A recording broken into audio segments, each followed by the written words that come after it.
Hi students, सो इस video में हम लोग देखने वाले हैं ICSE class 10 biology tips for 2024 exams. ये टिप्स कुछ ऐसी टिप्स होंगी जिन्हें कल के पेपर में तुम लगा के अच्छे से अच्छे मार्क्स ला सकते हो। एंड अगर तुम इन टिप्स को फॉलो करते हो तो कहीं ना कहीं तुम 70+ मार्क्स तक ला सकते हो अपने कल के पेपर में। तो चलो स्टार्ट करते हैं अभी अपने वीडियो को। तो यहाँ पे सबसे पहले हम बात कर लेते हैं पेपर के पैटर्न की। ये तो आई होप सभी बच्चों को पता होगा और देख भी चुके होंगे, इसका वीडियो मैंने ऑलरेडी बना के डाला हुआ है। एंड यहाँ पे तुम्हें पता है कि सेक्शन ए और सेक्शन बी, दो सेक्शन में तुम्हारा पेपर बटा होता है। सेक्शन ए तुम्हारा कंप्लीटली एक्सरसाइज बेस्ड है एंड बेसिकली इसमें कौन कौन से एक्सरसाइज क्वेश्चंस आते हैं। पहला क्वेश्चन तुम्हारा एमसीक्यू बेस्ड है, इजी होता है, बस तुम्हें यहाँ पे चैप्टर्स का थोड़ा बहुत कॉन्सेप्ट पता होना चाहिए। फिर उसके बाद क्वेश्चन 2 तुम्हारा 25 मार्क्स का है। यहाँ पे सारी की सारी एक्सरसाइजेस, नेम द फॉलोइंग पहला क्वेश्चन, दूसरा अरेंज द फॉलोइंग, फिर उसके बाद में फिल इन द ब्लैंक, फिर उसके बाद में ऑड वन आउट, फिर मैच द फॉलोइंग। तो ईजी होता है, अगर तुम्हें चैप्टर सारे तुमने अच्छे से पढ़े हैं तो ऑब्वियसली तुम्हें सारे क्वेश्चंस को अटेम्प्ट कर पाओगे। लेकिन वही है, इतना तुम्हें यहाँ पे एक्सरसाइज क्वेश्चंस को करने के लिए सारे के सारे चैप्टर, ऑल चैप्टर्स का बेसिक तुम्हें पता होना चाहिए, सारे चैप्टर्स तुम्हें ढंग से आने चाहिए। तो ये है सेक्शन ए, बहुत ही ज्यादा स्कोरिंग होता है इसमें, क्योंकि तुम्हें अलग से कुछ लिखना नहीं है, इसमें सिर्फ एक्सरसाइज तुम्हें सॉल्व करनी है। तो 40 आउट ऑफ 40 मार्क्स तुम ला सकते हो अगर तुमने ढंग से चैप्टर्स को रिवाइज किया है तो। फिर इसके बाद आते हैं सेक्शन बी पे। नाउ सेक्शन बी में हमें चॉइस करनी पड़ती है, बिकॉज यहाँ पे क्वेश्चंस तुम्हारे कितने हैं, क्वेश्चन 3 से क्वेश्चन 8 तक, यानी कि तुम्हारे पास में 6 क्वेश्चन है और करने तुम्हें कितने हैं, you have to do any 4 question, 4 ही क्वेश्चन तुम्हें करने हैं। अब 4, हर एक क्वेश्चन तुम्हारा 10-10 मार्क्स का होगा, तो 4 × 10 तुम्हें यहाँ से भी 40 मार्क्स मिल जाते हैं। बस यहाँ पे दिक्कत है कि हर क्वेश्चन में हमें आंसर करना होगा, तो लिखना पड़ता है यहाँ पे। और दूसरी चीज ये कि बच्चे यहाँ पे पूछते हैं कि सर क्या यहाँ पे हम कोई चैप्टर छोड़ के जा सकते हैं। तो जैसा ज्योग्राफी में होता है, हर एक क्वेश्चन तुम्हारा एक चैप्टर से ही पूछा जाता है, वैसा कुछ बायोलॉजी में नहीं होता है। So there is no fix chapter for each question. हर क्वेश्चन में तुम्हें डिफरेंट चैप्टर्स का एक मिक्सचर देखने को मिलेगा। तो यहाँ पे तुम्हारे पास में कोई ऐसा चॉइस नहीं है कि तुम चैप्टर्स छोड़ के चले जाओगे। देखो ये होता है कि अगर तुम्हारे पास में बुक में इतने सारे चैप्टर्स हैं, एक या दो चैप्टर्स अगर तुम लीव करते हो लॉन्ग क्वेश्चंस के लिए, तो ऑब्वियसली चॉइस में तुम उसको छोड़ सकते हो, किसी ना किसी में ये चॉइस आएगा और वहां पे तुम उसको लीव कर सकते हो। तो ये चीज होती है। तो एक दो चैप्टर्स तुम भले, अगर तुम्हें लग रहा है बहुत ज्यादा वास्ट सिलेबस है, तो तुम अपने रिस्पॉन्सिबिलिटी पे छोड़ के जा सकते हो। मैं नहीं सजेस्ट करूंगा कोई चैप्टर तुम छोड़ के जाओ। एटलीस्ट हर चैप्टर का तुम्हें समरी पता होना चाहिए, और बाकी जो मोस्ट इंपॉर्टेंट चैप्टर्स हैं उनके ऊपर तो तुम्हें सारी चीजें पता होनी चाहिए। डायग्राम क्वेश्चन हो गए, एक्सरसाइज के लिए चीजें हो गई, मतलब एक एक पॉइंट तुम्हें उन चैप्टर्स का पता होना चाहिए जो इंपॉर्टेंट है। तो चलो अभी यहाँ पे इंपॉर्टेंट चैप्टर्स मैं बताऊंगा तुम लोग के लिए कि सेक्शन बी के लिए, यानी कि लॉन्ग क्वेश्चंस के लिए, इवन एमसीक्यूज के लिए सबसे ज्यादा इंपॉर्टेंट चैप्टर्स कौन से हैं वो भी देखेंगे। एंड उससे भी पहले यहाँ पे और भी ज्यादा इंपॉर्टेंट है कुछ टिप्स जिनके बारे में भी बात करते हैं। तो टिप नंबर 1 तुम लोग के लिए है दैट जो तुम्हें रीडिंग टाइम मिलेगा, तुम लोग बोलते हो ना टाइम मैनेजमेंट से बता दीजिए, तो टाइम मैनेजमेंट वही है जो तुम्हें 15 मिनट्स रीडिंग टाइम ये शुरुआत का मिलता है। ये कहते नहीं, ये एक तरह से ऊपर वाले का आशीर्वाद तुमको मिलता है। मतलब कहीं ना कहीं 15 मिनट में तुम वो काम कर सकते हो जो तुम्हारा टाइम बचा लेंगे एक्चुअल पेपर के ड्यूरेशन में। तो यहाँ पे 15 मिनट में तुम्हें एमसीक्यूज को सॉल्व कर लेना है अपने दिमाग में, ये तुम्हें 15 मिनट के अंदर करना है। 15 मिनट्स हैं तो 15 मिनट में 15 एमसीक्यूज तो आराम से सॉल्व कर लोगे। अगर 1 मिनट में तुम एक से ज्यादा एमसीक्यू सॉल्व कर ले तो सोने पे सुहागा है। तो वही चीज है, जितने एमसीक्यू तुम सॉल्व कर ले जाओगे उतना तुम्हारा टाइम बचेगा एक्चुअल पेपर के टाइम पे, बिकॉज यहाँ पे कोई सॉल्विंग वगैरह कुछ नहीं। अगर तुम्हें आता है तो आता है, और थोड़ा बहुत दिमाग लगा के तुम एमसीक्यूज को दिमाग में रख सकते हो, हाँ इसका आंसर ये होगा, इसका आंसर ये होगा। उसके बाद भी जब तुम्हारे पास में टाइम बचे, थोड़ा सा टाइम बचा लेना ये चूज करने के लिए कि सेक्शन बी में तुम्हें कौन कौन से क्वेश्चंस करने हैं। ये देखो पहले से तुम्हें माइंड मेकअप करके रखना होगा। ये नहीं कि मतलब आधा टाइम बीत गया, 1 घंटा बीत गया, उसके बाद सेक्शन बी पे है तब बैठ के चूज कर रहे हैं कि ये करना है कि ये करना है। ये नहीं करना है, इसमें बहुत टाइम वेस्ट होता है। तो शुरुआत में ही जो तुम्हारा रीडिंग टाइम मिलेगा उसी टाइम में तुम्हें चॉइस फिक्स कर लेना है। हाँ मेरे को ये आता है, इसमें मुझे डाउट है, ये करूंगा तो मार्क्स चले जाएंगे। जो क्वेश्चन में जो क्वेश्चंस में फिक्स आते ही आते हैं कि हाँ इसमें मुझे श्योर शॉट है कि इसमें मेरा आंसर सही हो जाएगा, तो उन क्वेश्चंस का तुम्हें चॉइस कर लेना है। कितने क्वेश्चंस तुम्हें करने हैं, तुम्हें यहां से सेक्शन बी से 4 क्वेश्चन करने हैं। तो 4 क्वेश्चन पहले से चूज कर लोगे कि मेरे को ये क्वेश्चन करने हैं। क्वेश्चन पेपर पे चाहो तो एक पॉइंट रख देना, नहीं तो दिमाग में एटलीस्ट रखना, हाँ ये क्वेश्चन मुझे करना है। तो सबसे पहली सबसे मोस्ट इंपॉर्टेंट टिप तो यही हो गई, बिकॉज कई बच्चे ये नहीं करते हैं और इसी वजह से उनका टाइम भी कहीं ना कहीं लूज होता है और लास्ट में उनको रिविजन का टाइम नहीं मिलता है। तो रिविजन का टाइम नहीं निकालोगे तो सीधी सी बात है, गलतियां करोगे और उसमें मार्क्स कट होते हैं। फिर इसके बाद टिप नंबर 2 ये है दैट जब तुम एमसीक्यूज को सॉल्व कर रहे होगे तो वहां पे सारे के सारे ऑप्शंस पे एक बार अटेंशन देना। ये मत सोचना कि बस ये ऑप्शन सही है बस हो गया, एक बार जो है सारे ऑप्शंस पे एक बार नजर जरूर मार लेना। बिकॉज कभी कभी होता है क्या है कि देखो एक ऑप्शन तो तुम्हारा सही होता है, लेकिन जो उसके अलावा बाकी 3 ऑप्शंस होते हैं वो तुम्हारे डिस्ट्रैक्टर्स होते हैं, मतलब वो तुम्हारा ध्यान बटाने के लिए वहां पे डाले गए होते हैं। तो वो हो सकता है रिलेटेड हो कहीं ना कहीं से, वो भी रिलेट करेगा वो भी, बट तुम्हें ये देखना है एलिमिनेशन मेथड का यूज करना है। देखो कुछ एमसीक्यूज सिंपल होंगे, डायरेक्ट आंसर तुम्हें पता होगा, बट कुछ एमसीक्यूज थोड़ा सा घुमाने के लिए तुम्हें दिए जाते हैं, टाइम बर्बाद करने के लिए दिए जाते हैं। वहां पे तुम्हें एलिमिनेशन मेथड का यूज करना है, यूज एलिमिनेशन मेथड। एलिमिनेशन का मतलब क्या, गलत ऑप्शंस को एक एक सोचो, हाँ ये तो हो नहीं सकता उसको हटाओ, ये नहीं हो सकता इसको हटाओ, ऐसे धीरे धीरे ऑप्शंस को कम करोगे तो इस तरह से तुम एकदम करेक्ट ऑप्शन को वहां पे निकाल पाओगे। ये चीज है, तो दिस इज टिप नंबर 2। इसको भी फॉलो कर सकते हो तुम उन एमसीक्यूज के लिए जो बहुत ही ज्यादा तुम्हें टफ लगेंगे, मतलब जो भी जो मतलब घुमाऊ टाइप के एमसीक्यूज होते हैं जिसमें तुम घूमते रह जाते हो काफी टाइम तक, सोचते रह जाते हो कि हाँ इसका आंसर ये होगा कि ये होगा, वहां पे तुम्हें एलिमिनेशन मेथड का यूज करना है। फिर इसके बाद अगला टिप, दैट जो असर्शन और रीजन वाले क्वेश्चंस आते हैं, देखो ये नए ऐड हुए हैं ऑब्वियसली, तो ये पूछे जाएंगे ही जाएंगे। ये तुम्हारा पहले सीबीएसई बोर्ड में पूछा जाता था, बट इस बार तुम्हारा आईसीएसई में भी इस तरह के क्वेश्चंस काफी देखे जा रहे हैं एमसीक्यूज में।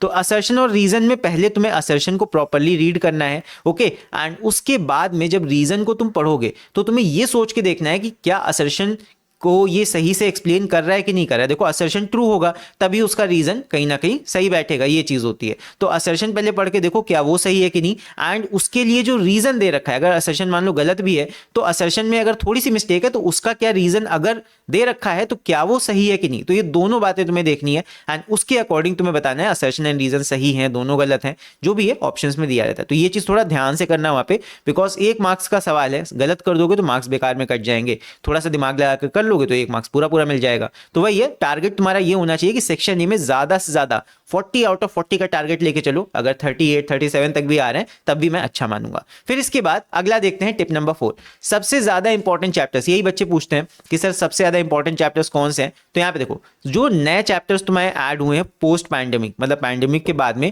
कुछ चैप्टर्स तुम्हारे नए ऐड किए गए हैं बायोलॉजी में, जैसे कि तुम्हारा केमिकल कोऑर्डिनेशन इन प्लांट्स एक ये हो गया, एक तुम्हारा ह्यूमन एवोल्यूशन, ये पहले नहीं एडेड था, ये भी जल्दी ही ऐड हुआ है। तो इसके ऊपर तुम्हें क्वेश्चंस देखने को मिल सकते हैं बिकॉज ये न्यू चैप्टर्स हैं, राइट। तो इनके ऊपर तुम्हें काफी क्वेश्चंस देखने को मिल सकते हैं। तो मोस्ट इंपॉर्टेंट तो ये दोनों चैप्टर्स मैं कहूंगा, एंड इन दोनों ही चैप्टर्स के ऊपर मैंने ऑलरेडी अपना एक वीडियो बना के रखा हुआ है, तुम उस वीडियो को चाहे तो जाके देख सकते हो। वो वीडियो तुम्हें क्लास 10 बायोलॉजी की प्लेलिस्ट में मिल जाएगा एंड उस प्लेलिस्ट का लिंक मैंने नीचे डिस्क्रिप्शन में दे दिया है, वहां से जाके तुम उस प्लेलिस्ट को चेकआउट कर सकते हो। वहां पे और भी ढेर सारे वीडियोस हैं और बाकी इन दोनों चैप्टर्स का वन शॉट वीडियो भी वहां पे है। फिर उसके बाद प्लांट फिजियोलॉजी में मोस्ट इंपॉर्टेंट एक और चैप्टर है फोटोसिंथेसिस। फोटोसिंथेसिस का भी उसी प्लेलिस्ट में तुम्हें वीडियो मिल जाएगा एंड इसमें सबसे ज्यादा इंपॉर्टेंट, देखो कॉन्सेप्ट वगैरह तो सब है ही है, लेकिन सबसे ज्यादा इंपॉर्टेंट इसके एक्सपेरिमेंट्स के डायग्राम्स हैं।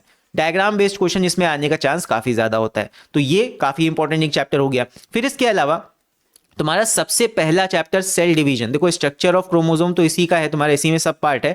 सेल डिवीजन जो मेन तुम्हारा टॉपिक है, मतलब डिवीजन की स्टेजेस जो होती हैं, ठीक है, माइटोसिस, मियोसिस, मियोसिस में तो कंप्लीट स्टेजेस तुम्हारी नहीं है बट उसका कॉन्सेप्ट है, बट जो माइटोसिस है, माइटोसिस की जितनी भी स्टेजेस हैं वो बहुत ज्यादा वेरी वेरी तुम इन्फिनिटी तक कह दो, दीज आर मोस्ट इंपॉर्टेंट, कई बार पूछी जाती हैं। देखो पिछले साल इसका 2023 में कोई डायग्राम बेस्ड क्वेश्चन नहीं आया है, तो इस बार आने का चांस है अगेन, बिकॉज ये हर साल पहले पूछा गया है। तो सेल डिवीजन का एक डायग्राम बेस्ड क्वेश्चन आता ही आता था पहले, इस बार 2023 में देखने को नहीं मिला है, तो इस बार मुझे लग रहा है कि इसका एक डायग्राम फिर से क्वेश्चन तुम्हें देखने को मिलेगा। नहीं इसमें मिलेगा तो एमसीक्यूज में कम से कम 2 या 3 एमसीक्यूज पे होंगे, या फिर तुमसे डीएनए के बारे में कुछ पूछ लेगा, इस टाइप से भी क्वेश्चन आ सकता है। डायग्राम बेस्ड नहीं आएगा तो कॉन्सेप्ट के ऊपर बेस्ड आएगा।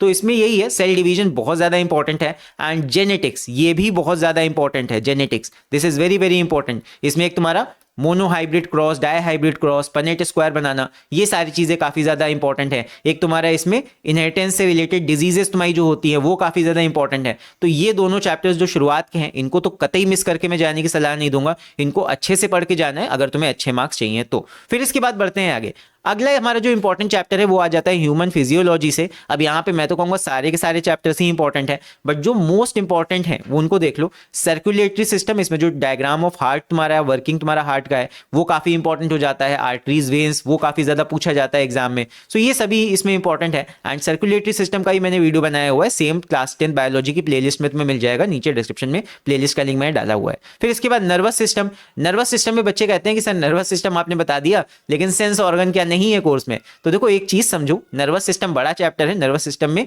दो पार्ट से बटा हुआ है, एक ब्रेन के बारे में बेसिकली है और दूसरा तुम्हारा इसी का पार्ट भी सेंस ऑर्गन। तो सेंस ऑर्गन तुम्हारा नर्वस सिस्टम चैप्टर का ही पार्ट है। तो यहाँ पे सबसे ज्यादा इंपॉर्टेंट मेरे को इस बार लग रहा है कि सेंस ऑर्गन से सवाल देखने को मिल सकता है। तो इसकी मोस्ट प्रायोरिटी मैं कहूंगा, इसमें जो तुम्हारी आई का स्ट्रक्चर है, आई के डिफेक्ट्स हैं और तुम्हारा ईयर का जो स्ट्रक्चर है, तो ये काफी ज्यादा इंपॉर्टेंट है एंड इस बार एक्सपेक्टेड भी है कि तुम्हें ये क्वेश्चन देखने को मिल जाए। ठीक है, एक्सपेक्टेड है, मैं गारंटी नहीं ले रहा हूं इस चीज की, बट चांस है कि इसका तुम्हें क्वेश्चन देखने को मिल सकता है डायग्राम वाला। फिर इसके बाद अगला तुम्हारा रिप्रोडक्टिव सिस्टम, इसमें भी काफी डायग्राम बेस्ड क्वेश्चंस है एंड ये डायग्राम बेस्ड क्वेश्चन कई बार पूछे भी गए हैं। तो अगेन इसको भी मैं कहूंगा काफी इंपॉर्टेंट चैप्टर है। सो इन चैप्टर से तुम्हारे जितने भी डायग्राम बेस्ड क्वेश्चंस हैं एंड डायग्राम से रिलेटेड जितनी भी चीजें हैं, जितनी भी चीजें बन सकती हैं, वो सब अच्छे से तैयार कर लो एटलीस्ट इन 3 चैप्टर्स की। और बाकी एंडोक्राइन में कम से कम हर एक हार्मोन का फंक्शन और वो किस ग्लैंड में बनता है वो भी थोड़ा बहुत इंपॉर्टेंट है। तो वो एक पेज पे लिख के तुम पढ़ सकते हो, राइट, कौन सा हार्मोन किस ग्लैंड में बन रहा है और क्या उस हार्मोन का इंपॉर्टेंट है, ये तुम्हें पता होना चाहिए। एक चैप्टर मैंने यहाँ पे लिखना भूल गया हूँ, बता देता हूँ। एक तुम्हारा जो एंडोक्राइन सिस्टम है उसमें जो हार्मोन्स हैं, और हार्मोन्स का देखो 2 तरह से यहाँ पे उसका फंक्शन तुम बताते हो। एक होता है जनरल फंक्शन, जो हर एक हार्मोन कहीं ना कहीं कर रहा होगा, वो कॉमन वाले यहाँ पे उनके फंक्शंस नहीं तुम्हें देखने हैं। जो हार्मोन्स का स्पेसिफिक फंक्शन होगा, जैसे मान लो कोई एक हार्मोन है, उसका जो स्पेसिफिक फंक्शन होगा, उन स्पेसिफिक फंक्शंस पे थोड़ा फोकस रखना कि इस हार्मोन का पर्टिकुलरली ये एक फंक्शन है। तो इन सारे हार्मोन्स और उनके फंक्शंस को कहाँ ये बन रहे हैं, किस ग्लैंड में बन रहे हैं, ये सारे एक पेज पे लिख के रख लो एंड इनको याद कर लेना। इतनी चीज तुम्हारी एंडोक्राइन सिस्टम में से काफी ज्यादा इंपॉर्टेंट है। फिर इसके बाद आगे बढ़ते हैं। Now tip 5 diagrams. डायग्राम्स देखो 2 तरह से आते हैं। एक तुम्हारा डायग्राम के ऊपर बेस्ड क्वेश्चन आता है, ये वाला तो मोस्टली तुम्हारे पेपर में बने बनाए डायग्राम होते हैं, उनके ऊपर बेस्ड ही सवाल आ जाता है। तो इस तरह के क्वेश्चन तो तुम्हें देखने को मिलते ही मिलते हैं, लेकिन इसके साथ कुछ तुम्हें डायग्राम्स बनाने के लिए भी आते हैं, टू ड्रॉ। तो ड्रॉ करने के लिए यहाँ पे तुम्हें कुछ बातों का ध्यान रखना है दैट यहाँ पे तुम्हें कलर पेंसिल का या फिर किसी भी तरह के कलर का इस्तेमाल नहीं करना। You have to use only pencil for diagram. सिर्फ पेंसिल का इस्तेमाल करोगे डायग्राम बनाने के लिए एंड ऑल्सो लेबलिंग करने के लिए। तो सिर्फ पेंसिल का इस्तेमाल करना है। एंड यहाँ पे देखो डायग्राम की खूबसूरती मायने नहीं रखती है। ऐसा नहीं है कि तुमने बहुत सजा के डायग्राम बनाया तो तुम्हें मार्क्स ज्यादा मिल जाएंगे। यहाँ पे तुम्हें ध्यान देना है कि डायग्राम तुम्हारा एक्यूरेट होना चाहिए, एक्यूरेसी पे मार्क्स मिलेंगे। डायग्राम एक्यूरेट होना चाहिए, प्लस उसमें जो लेबलिंग है वो ढंग से की होनी चाहिए, मतलब जो पार्ट्स हैं वो सही से लेबलिंग तुमने की हो उसकी। तो ये चीज जरूरी है। ब्यूटी जरूरी नहीं है डायग्राम की, तुमने बड़ा सुंदर सजा के और शेडिंग वेडिंग कर दिया तो उसके मार्क्स तुम्हें नहीं मिलेंगे। तुम्हें डायग्राम की एक्यूरेसी पे मार्क्स मिलते हैं और उसकी लेबलिंग तुमने कैसे की है, सही से की है और मतलब गलत इधर उधर की लेबलिंग तो नहीं कर दी, उस पे मार्क्स कटते हैं। तो एक्यूरेसी और लेबलिंग जब ड्रॉ करोगे डायग्राम को, इस पे ध्यान देना। And please do not use colour pencil, इसका यूज मत करना, इसके मार्क्स कट होते हैं। पेन से तो कतई डायग्राम बनाने की मत सोचना। अगर तुम्हें अंडा चाहिए हो डायग्राम में तो जरूर बना देना पेन से, ठीक है। पेन का यूज नहीं करना है, कलर पेंसिल का यूज नहीं करना है, क्रियॉन्स का यूज नहीं करना है, स्केच पेन का भी यूज नहीं करना है। सारे कलर घर में फेंक के आ जाना है, यहाँ पे पेंसिल का ही तुम्हें सिर्फ यूज करना है।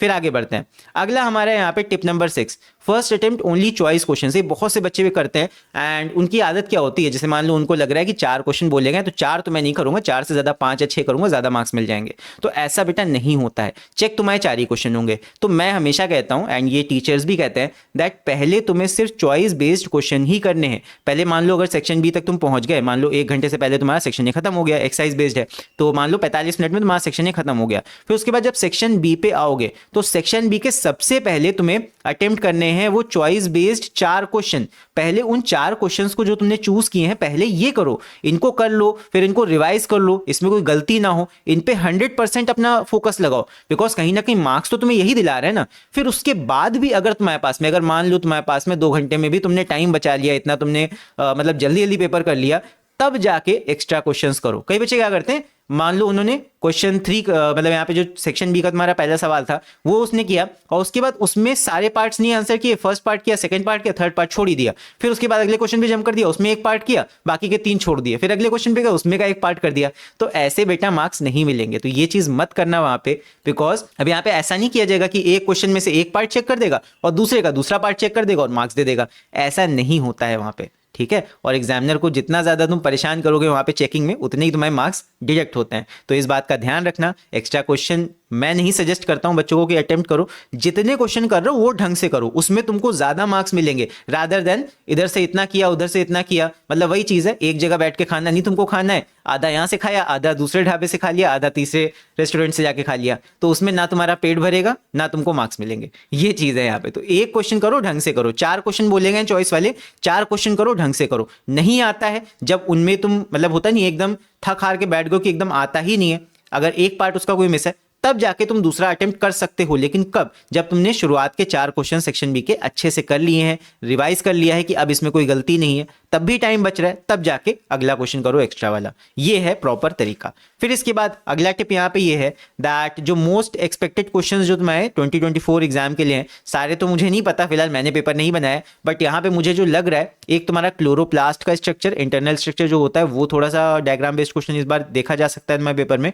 एंड जो इनर ईयर का तुम्हारा स्ट्रक्चर है इसके ऊपर डायग्राम बेस्ड तुम्हें क्वेश्चन देखने को मिल सकता है। तो ये थी सारी बातें related to 2024 biology exam, and I hope ये वीडियो कहीं ना कहीं तुम्हें इन्फॉर्मेटिव लगा होगा। So all the very best for your biology exam. And अगर तुम बायोलॉजी से रिलेटेड और भी वीडियोस को देखना चाहते हो, सो उसके लिए यहाँ पे मैंने क्लास 10 बायोलॉजी का प्लेलिस्ट अटैच कर दिया है, एंड इसका लिंक तुम्हें नीचे डिस्क्रिप्शन में भी मिल जाएगा, वहां से जाके भी तुम इसे देख सकते हो, right. So all the very best once again, and अब हम मिलते हैं नेक्स्ट वीडियो में, तब तक के लिए take care, see you and bye bye.